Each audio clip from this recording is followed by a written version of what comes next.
Sam is a 17-year-old varsity baseball pitcher who loves baseball more than anything else in the world. For as long as he can remember, baseball has been a huge part of his life. He lives, breathes, and dreams of baseball, and his entire plan for the future consists first and foremost of his ability to continue playing the sport no matter what else happens. As the beginning of his senior year approaches, Sam's parents tell him he needs to start focusing seriously on what he wants to do with his life, and he can feel their expectations weighing on him when he's eating, practicing, and sleeping. He knows that making a living solely by playing baseball is incredibly difficult, so if he's going to receive their blessing to live life the way he wants to, he'll have to prove that they won't have to do anything to worry about his skills. To get there, he begins practicing his pitches even more, waking up 3 hours before school so he can push himself extra hard, and staying after practice late so he can keep practicing what his coaches teach him. Sam's hard work pays off, and his coaches begin to go out of their way to compliment his improvement. Eventually, he's the team's starting pitcher during practices, and his coaches only pull him out to keep him from overexerting and injuring himself. When Sam overhears his coaches calling him their team's greatest asset, he can't help but swell with pride. If they think that, surely the scouts will be impressed with his abilities too. In the locker room one day, Sam hears some of the underclassmen talking about college scouts that are going to be coming to their games, and one in particular catches his attention. It's his favorite college and dream school, a well-respected university with a renowned baseball program that regularly sends even its comparatively mediocre players to the major leagues.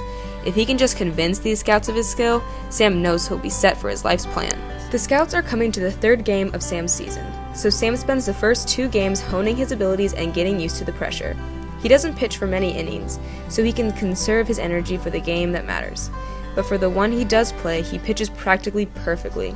He strikes out almost every batter he faces, hits his spots with pinpoint precision, and nails the one pitch he'd been struggling with during the days beforehand.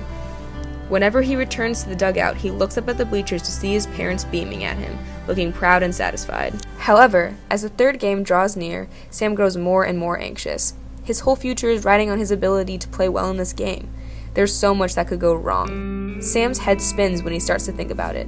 If he messes up this game, even just once, his entire life's plan could collapse. On the day of the game, Sam's hands keep shaking. He can barely keep his grip on the ball, much less get it where he wants it to go. In just the first inning, he hits a batter so badly that he has to leave the game to treat his injury, and afterwards he walks 3 batters in a row.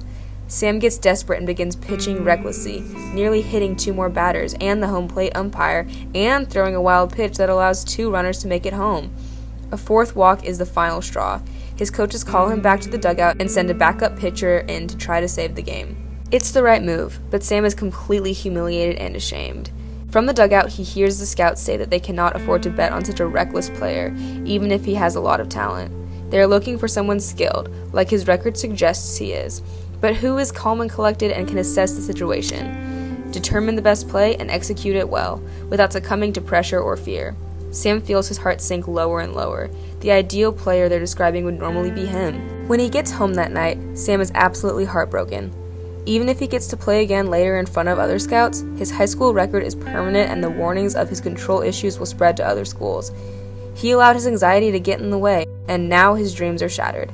He never had a plan B because he put so much effort into perfecting his baseball abilities. And to top it all off, he can feel his parents' disappointment and uncertainty about his future even when they aren't around him. His grades aren't great, and he didn't have enough time outside of baseball for other extracurricular activities colleges might look for. How can he possibly reroute his life this later in the spring semester of his senior year? If you were in Sam's position, how would you handle the situation? See if your coach can get the scouts to come back to another game.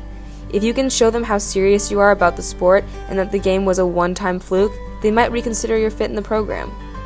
Keep trying to impress the other scouts. It might not be your dream school, but surely you can get into some baseball program somewhere if you keep working at it. Take a break from school and sports to quiet your heart and listen to what God has to say. Staying still while you wait for His guidance might be frightening, but it's better than wasting your time on activities that don't matter. Talk to your parents and seek their advice. They were right about baseball, so you should just try to pursue whatever other career they had in mind for you.